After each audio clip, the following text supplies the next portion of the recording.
Leland Vittert, who has one of the combatants from tonight's tussle in Tuscaloosa, presidential candidate Vivek Ramaswamy. Leland. Tussle and Tuscaloosa, you're stealing Blake Berman's line. We give credit where credit is due, Cuomo. Vivek is with us now.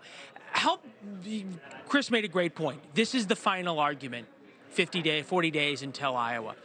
What stuck out with you? What moment on the stage do you want Iowa voters who are still deciding to take away?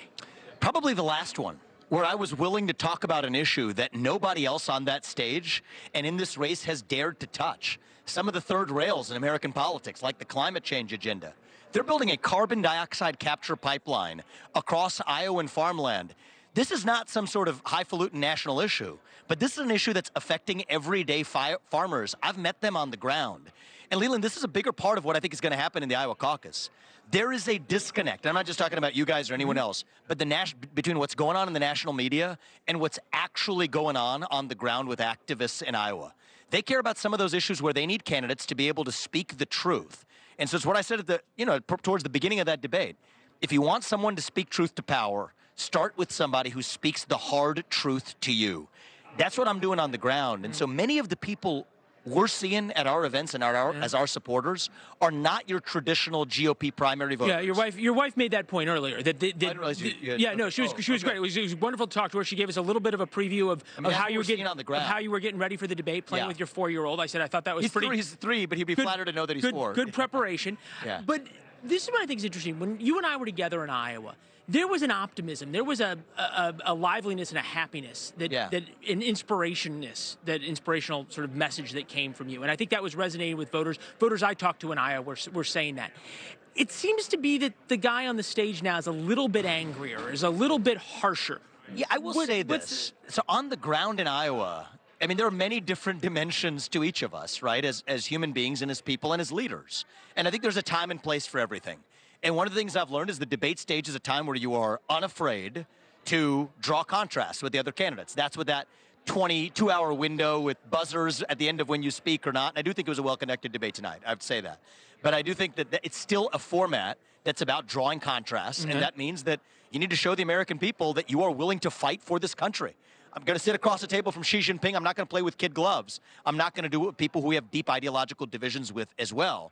But at the same time, I think it's important, and this is where I'm spending most of my time on the ground with that grassroots message. And we are seeing a lot of that with the people who are in a room. 200 people in a room see a different side of you, too. And so I think both of those are important. I heard from a number of women who would be non-traditional GOP voters during the debate.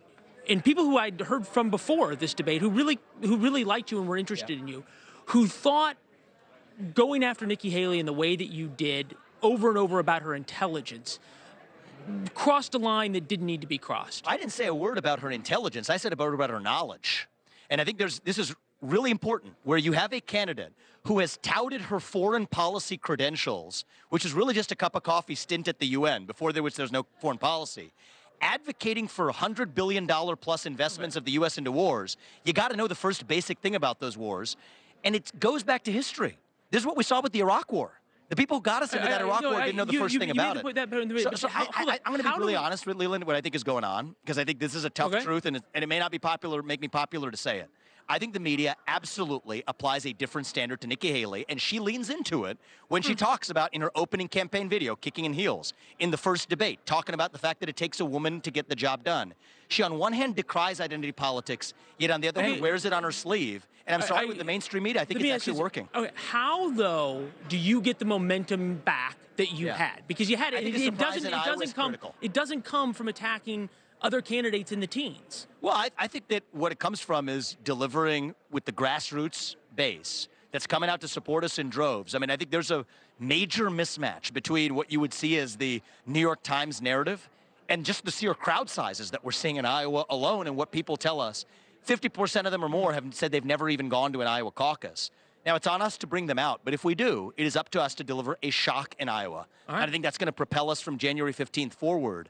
And, look, I think there's even a disparate reaction between what you see in cable news and what you see on the internet in each of these debates. It's a great point. And it's fascinating, actually. It's a great point about the polling, because if somebody hasn't gone to a caucus before and you bring them out, if you bring them out to a caucus, that doesn't come in the polling numbers. All right, I'll see you soon. It's a big lever coming. All right, so thank you very man. much. I All appreciate right, it. Chris? Hey, thank you for watching. Please go to newsnationnow.com, newsnationnow.com, and you can find News Nation on your television provider. And don't forget to click the red subscribe button down below. Then you will get more of News Nation's fact-driven coverage.